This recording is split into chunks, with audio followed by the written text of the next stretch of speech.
आज़ाद भारत के इतिहास में शाहीन बाग औरतों की निगरानी और उनकी लीडरशिप में अमन शांति के साथ करे गए सबसे बड़े आंदोलनों, सबसे बड़े प्रोटेस्ट में से एक है। और यही वजह है कि इस आंदोलन के खत्म होने के बाद भी भाजपा सरकार का इससे जुड़े लोगों पर हमला जारी है। पूरे मुल्क में शाहीन बाग की तर्ज पर शुरू हुए आंदोलन से जुड़े तमाम लोगों को जेलों में कैद कर दिया गया है और भाजपा और आरएसएस की बी टीम के नाम से बहुत तेजी से मशहूर होती जा रही अरविंद केजरीवाल की आम आदमी पार्टी दिल्ली के शाहीन बाग के आंदोलन को भाजपा आरएसएस की तरफ से प्री प्लान्ड और ऑर्गेनाइज्ड आंदोलन बताकर नया सियासी तमाशा शुरू करने की कोशिश कर रही है। जो लोग शाहीन बाग प्रोटेस्ट को भाजपा की तरफ से प्री प्लान्ड और ऑर्गेनाइज किया हुआ प्रोटेस्ट बता रहे हैं, उनके सियासी मकसद को समझने की जरूरत है। ये लोग दादी, माँ और बहनों की तरफ से पीसफुल और कॉन्स्टिट्यूशनल तरीके से करे गए शाहीन बाग प्रोटेस्ट को भाजपा ऑर्गेनाइज प्रोटेस्ट बताकर एक कम्युनिटी के लोगों को डिमोरलाइज करने और सीए और एनआरसी जैसे अहम मुद्दों पर भाजपा का सरदर्द कम करने के साथ साथ दूसरी कम्युनिटी के लोगों के चंद वोटों को अपने पाले में करने का खेल खेलना चाह रहे हैं। कुछ दिनों से शाहीन बाग फिर से गोदी मीडिया से लेकर सोशल मीडिया तक चर्चाओं का हिस्सा बना हुआ है। ऐसा कहकर खबर चलाई जा रही है कि शाहीन बाग आंदोलन से जुड़े कुछ चेहरों ने भाजपा का दामन थाम लिया है। आम आदमी पार्टी, जो खुद को सेक्युलर पार्टी कहती है, ऐसे भाजपा का आंदोलन बताकर इसमें प्रोटेस्ट करने वाली महिलाओं और दादियों को बेइज्जत करने और सीए और एनआरसी के खिलाफ फिर से शुरू होने वाले इस प्रोटेस्ट को कमजोर करने की बुनियाद डालने में शायद जुट गई है। 3 महीनों तक शाहीन बाग आंदोलन को औरतों का आंदोलन बताने वाली इस गोदी मीडिया ने अचानक एक ऐसे शख्स, जिसे शायद शाहीन बाग में भी कोई नहीं जानता हो, उसके भाजपा में शामिल होने पर ऐसा तमाशा शुरू कर दिया जैसे कि पूरे प्रोटेस्ट का मास्टरमाइंड, ऑर्गेनाइजर और कर्ता धर्ता यही हो।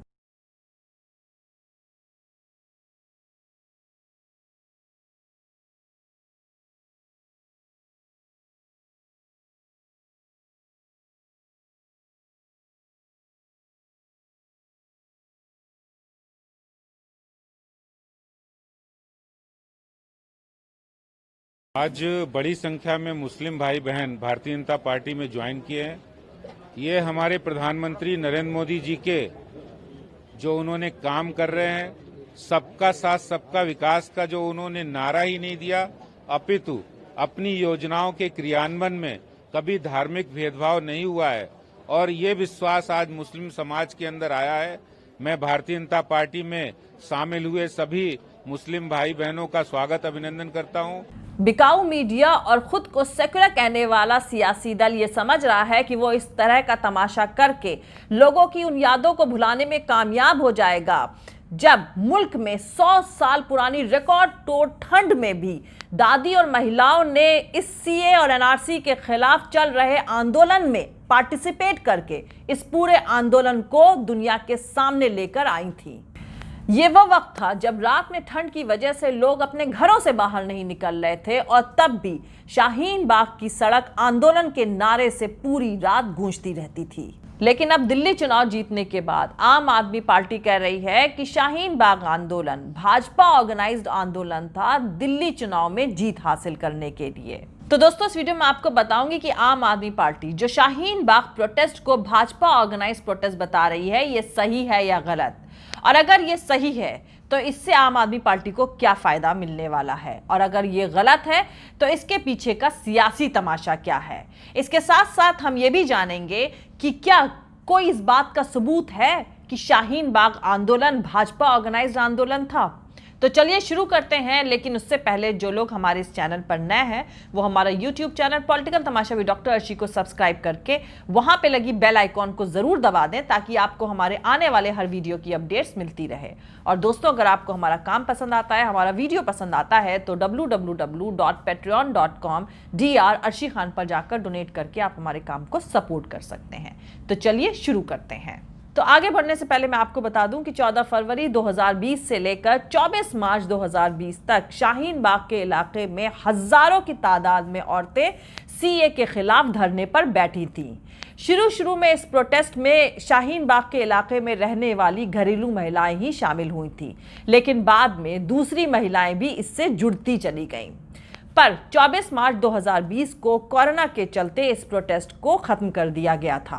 अब आम आदमी पार्टी के सौरभ भारद्वाज ने यह कहकर सबको चौंका दिया है कि शाहीन बाग आंदोलन की स्क्रिप्ट भाजपा ने लिखी थी और वही इस आंदोलन की स्ट्रैटेजी यानी पॉलिसीज भी तैयार कर रही थी। सौरभ भारद्वाज ने कहा कि मेरे इस स्टेटमेंट से डेमोक्रेसी के सपोर्टर लोग खुद को ठगा हुआ सा महसूस कर रहे होंगे, क्योंकि इस प्रोटेस्ट की पूरी बागडोर भाजपा के हाथ में थी।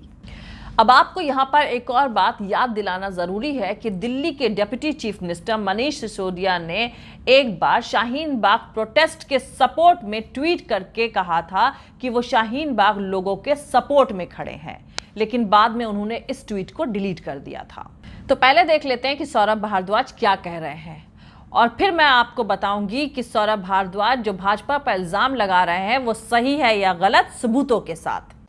तो मेरी इस प्रेस कॉन्फ्रेंस को देखने वालों से गुजारिश रहेगी कि एक तो आपके मित्र अगर भाजपा के सपोर्टर हैं या सपोर्टर रहे हैं तो उनको इस प्रेस कॉन्फ्रेंस की क्लिपिंग व्हाट्सएप के माध्यम से ज़रूर भेजिए, फेसबुक के माध्यम से ज़रूर भेजिए।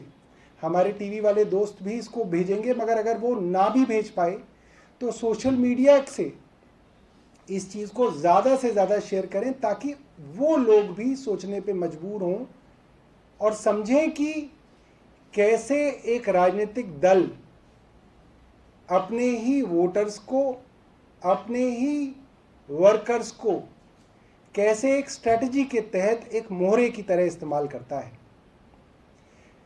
दिसंबर 11, 2019 पे देश की पार्लियामेंट में सीएए बिल पास किया गया। 3 दिन बाद 14 दिसंबर को दिल्ली नोएडा एक्सप्रेसवे, जो 6 लेन का एक चौड़ा एक्सप्रेसवे है, अच्छे लोग उसको पार नहीं कर सकते हैं, उस 6 लेन के एक्सप्रेसवे को मात्र 10 महिलाओं ने जाम कर दिया।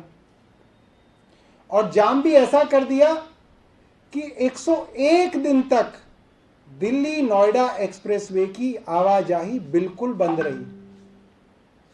जाम मात्र एक सड़क जीडी बिरला रोड को किया गया था, मगर दिल्ली पुलिस ने उनकी मदद करते हुए आसपास की भी सारी रोड्स जो दिल्ली नोएडा के बीच में थी उन सबको खुद अपनी मर्जी से बैरिकेड करके उनके रास्तों को रोक दिया। शाहीन बाग के पूरे मामले से किसको सबसे ज्यादा राजनीतिक लाभ हुआ? कांग्रेस को हुआ, समाजवादी पार्टी को हुआ, टीडीपी को हुआ, आम आदमी पार्टी को हुआ या भाजपा को हुआ? आप सब जानते हैं मन में शाहीन बाग का राजनीतिक फायदा किसको हुआ और किसने इसका फायदा लेने की पूरी कोशिश की। दिल्ली का चुनाव बिजली पे लड़ा जाता था, पानी पे लड़ा जाता था, सड़क पे लड़ा जाता था, पोल्यूशन पे लड़ा जाता है, डेंगू पे लड़ा जाता है, एमसीडी की बातों पे लड़ा जाता है। मगर इस बार दिल्ली का चुनाव जो भाजपा ने लड़ा वो इन मामलों पे नहीं लड़ा, उन्होंने ये चुनाव लड़ा शाहीन बाग के ऊपर। और ये जो चुनाव की स्ट्रैटेजी होती है, ये कोई ऐसे ही नहीं कि कोई प्रवेश वर्मा नाम का आदमी इस स्ट्रैटेजी को बना ले या कोई अनुराग ठाकुर इसका फैसला कर लेगा। ये बाकायदा बैठ के हाई लेवल पे स्ट्रैटेजीज बनाई जाती हैं कि इस चुनाव की रणनीति क्या रहेगी, इसका युद्ध कौशल क्या रहेगा, इसकी कपट नीति क्या रहेगी। और ये बाकायदा बनाया गया कि दिल्ली का चुनाव भाजपा शाहीन बाग के ऊपर लड़ेगी और ये पूरा का पूरा स्क्रिप्ट किया गया। कौन क्या बोलेगा, कौन किसको गाली देगा, कौन किससे बदतमीजी करेगा, फिर अगला कौन आदमी बदतमीजी करेगा, फिर क्या कहा जाएगा, ये पूरी की पूरी स्क्रिप्ट तैयार हुई। और उस स्क्रिप्ट के कुछ छोटे मोटे पात्रों के बारे में मैं बता दूं। 28 जनवरी को प्रवेश वर्मा ने कहा कि जैसे कश्मीर के अंदर मां बहनों का बलात्कार किया जा रहा है, वही लोग अब दिल्ली में आपकी मां बहनों का बलात्कार करेंगे, ये प्रवेश वर्मा ने कहा। 2 फरवरी को कपिल नाम का एक लड़का शाहीन बाग के फायरिंग करता है और कोशिश करता है कि वहां पे दंगा भड़के। 4 फरवरी को अनुराग ठाकुर कहते हैं देश के गद्दारों को गोली मारो सालों को।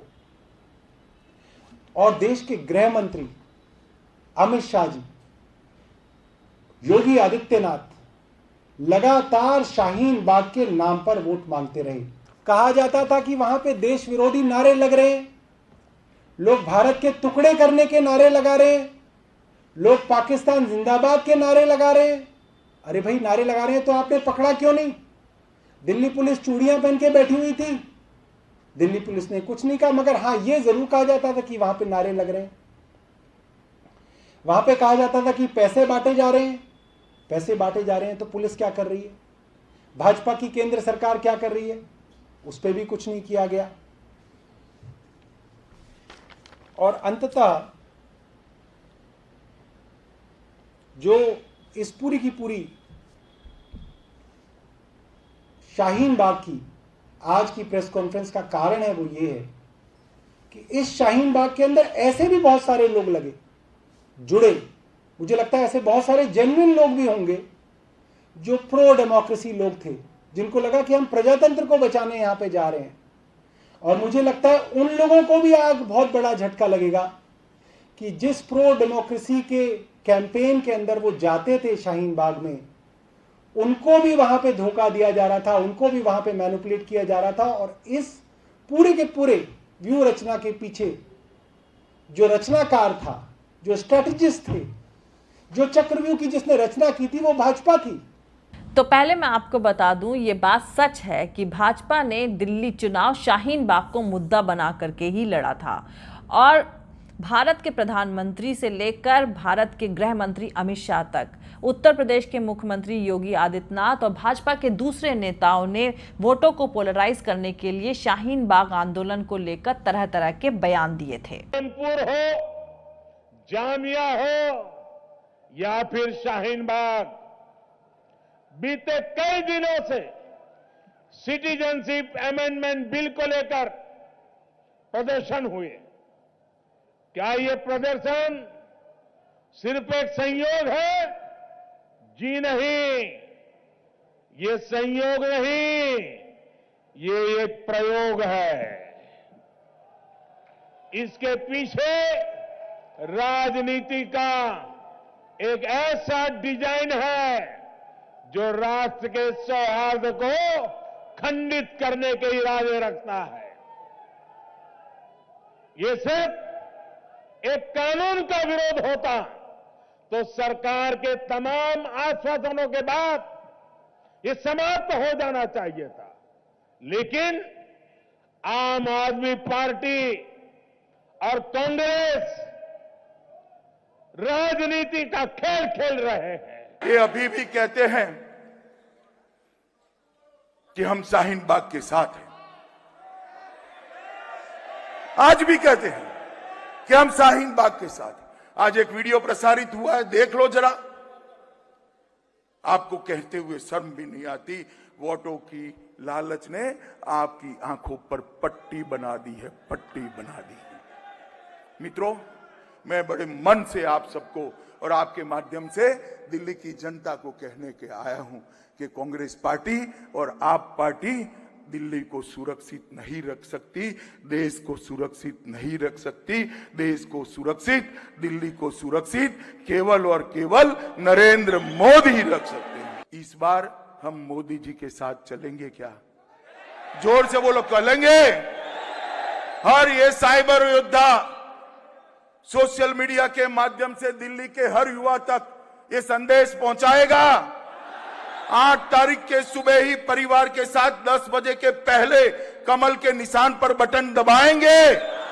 और मित्रों, इतनी जोर से दबाना, वो बटन की करंट से ही 8 तारीख की शाम को शाहीन बाग वाले उठकर चले जाए। आपको स्पष्ट करके बता दो, ये शाहीन बाग के जो धरने हैं ये तो एक बहाने हैं। इनको विरोध तो करना था कश्मीर की धारा 370 को हटाने का, इनको विरोध करना था अयोध्या में राम जन्मभूमि के भव्य मंदिर निर्माण के लिए जो मार्ग प्रशस्त हुआ है उससे परेशान हैं।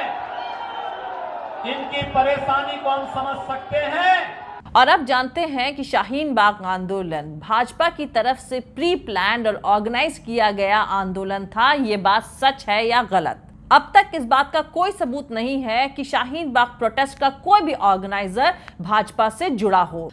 पब्लिकली तौर पर ऐसा कुछ नहीं दिखता और ना ही इस बात का कोई सबूत है कि शहजाद अली और उनके साथ साथ जिन महिलाओं ने इस वक्त भाजपा ज्वाइन करी है वो शाहीन बाग प्रोटेस्ट के ऑर्गेनाइजर में से एक थे। वैसे भी वो लोग जसोला विलेज के रहने वाले हैं, शाहीन बाग के नहीं। अगर शहजाद अली शाहीन बाग प्रोटेस्ट के आयोजन करता यानी उसके ऑर्गेनाइजर थे भी, तो भी इससे ये बात साबित नहीं हो जाती कि शाहीन बाग आंदोलन के पीछे भाजपा का हाथ था। बल्कि इस तर्क से सीधे सीधे आम आदमी पार्टी भी निशाने पर आ सकती है। जैसे किरण बेदी के भाजपा ज्वाइन कर लेने से ये बात साबित नहीं हो जाती कि India against corruption movement Bhajpa sponsored movement था। दिल्ली पुलिस की ईस्ट दिल्ली दंगों में दाखिल करी गई चार्जशीट में शाहीन बाग आंदोलन को दंगा भड़काने वाला प्रोटेस्ट बताया गया है। अगर ये Shaheen Bagh protest Bhajpa sponsored protest होता तो चार्जशीट इस तरह की कभी दायर नहीं होती, क्योंकि भाजपा क्यों अपने लोगों को जेल भेजना चाहेगी। सौरभ भारद्वाज ने कहा कि 24 मार्च 2020 को शाहीन बाग प्रोटेस्ट को इसलिए खत्म कर दिया गया क्योंकि भाजपा के मंसूबे पूरे हो गए थे, जबकि शाहीन बाग प्रोटेस्ट इसलिए खत्म किया गया था क्योंकि कोरोना वायरस पैंडेमिक तेजी के साथ फैल रहा था। इसके साथ साथ सौरभ भारद्वाज ने जो कहा है कि शाहीन बाग आंदोलन में एंटी नेशनल नारे या फिर भारत को बांटने वाले नारे लगाए गए थे, इसका ना ही कोई पुख्ता सबूत मौजूद है और ना ही इसका कोई वीडियो मिला है। कोरोना वायरस हल्का पड़ने पर सीएनआरसी के खिलाफ प्रोटेस्ट फिर से शुरू करने की बात करी जा रही है, तो यह बात पूरी तरह से साबित करती है कि Shaheen Bagh protest Bhajpa sponsored protest नहीं था। तो फिर आम आदमी पार्टी क्यों इस तरह का इल्जाम लगा रही है? क्यों शाहीन बाग प्रोटेस्ट को भाजपा स्पॉन्सर्ड प्रोटेस्ट बता रही है? इसके पीछे उसकी सियासी मंशा क्या है, सियासी दावपेच क्या है और क्या मिलेगा आम आदमी पार्टी को सियासी फायदा शाहीन बाग प्रोटेस्ट को भाजपा स्पॉन्सर्ड प्रोटेस्ट बताकर? तो आपको बता दें कि आम आदमी पार्टी अपने एक्सटेंशन के लिए दिल्ली से बाहर अपने हाथ पांव फैलाने के लिए भाजपा के नाराज वोटरों को अपनी तरफ अट्रैक्ट करने के लिए शाहीन बाग प्रोटेस्ट को भाजपा ऑर्गेनाइज प्रोटेस्ट बताने का तमाशा कर रही है। सौरभ भारद्वाज ने अपने प्रेस कॉन्फ्रेंस में पूरा जोर इस बात पर लगाया कि कैसे भाजपा ने शाहीन बाग प्रोटेस्ट का फायदा अकेले ही उठाया था। इस तरह से वो भाजपा के वोटरों को ठगा हुआ महसूस कराने की कोशिश कर रहे थे। दरअसल सौरभ भारद्वाज भाजपा के सपोर्टर्स को यह बताने की कोशिश कर रहे थे कि जिन लोगों के खिलाफ आप आवाज उठा रहे थे, जिन लोग के खिलाफ आप खड़े थे और आप जिन लोग को देशद्रोही बता रहे थे, वो दरअसल भाजपा के ही लोग थे। सौरभ भारद्वाज से इल्जाम लगवाने के पीछे आम आदमी पार्टी का सॉफ्ट हिंदू कार्ड है। सौरभ भारद्वाज हमेशा से ही आम आदमी पार्टी के बड़े चेहरे रहे हैं, बड़े नेता रहे हैं, जिन्होंने भाजपा वोटरों को लुभाने के लिए भाजपा वोटरों को अपनी तरफ अपने पाले में करने का काम किया है और इसीलिए सौरभ भारद्वाज अपने एरिया में सुंदरकांड पाठ भी करवाते हैं। तो कुल मिलाकर कहा जाए कि लोकसभा चुनाव में 20% से भी कम वोट पाने वाली आम आदमी पार्टी अपने एक्सटेंशन के लिए भाजपा वोटरों को अपनी तरफ अट्रैक्ट करने के लिए ये बात कह रही है। रही बात मुस्लिम वोटरों को लेकर, तो आम आदमी पार्टी का मानना है कि वो वोट तो नेचुरली उनके पाले में आएंगे जब वो भाजपा के अगेंस्ट एक बड़ी ताकत बनकर उभरेगी, लेकिन उनका ये कैलकुलेशन गलत भी साबित हो सकता है, क्योंकि उनके इस तरह के इल्जाम की वजह से मुसलमान डबल माइंडेड हो सकते हैं आम आदमी पार्टी को लेकर। जय हिंद, सत्यमेव जयते, अल्लाह हाफिज। दोस्तों, मेरा पूरा वीडियो और दूसरे और वीडियोस देखने के लिए हमारा YouTube channel political Tamasha with doctor Arshi को सब्सक्राइब करके वहां पे लगी बेल आइकॉन को जरूर दबा दें ताकि आपको हमारे आने वाले हर वीडियो की अपडेट्स मिलती रहे। और दोस्तों, अगर आपको हमारा काम पसंद आता है, हमारे वीडियोस पसंद आते हैं, तो www.patreon.com DR अर्शी खान पर जाकर डोनेट करके आप हमारे काम को सपोर्ट कर सकते हैं। आप हमें फॉलो भी कर सकते हैं हमारे ट्विटर, इंस्टाग्राम और फेसबुक पेज पर। दोस्तों, अगर आपको हमारा वीडियो पसंद आता है तो लाइक और शेयर करना हरगिज नहीं भूलें। थैंक यू, मिलते हैं अगले वीडियो में।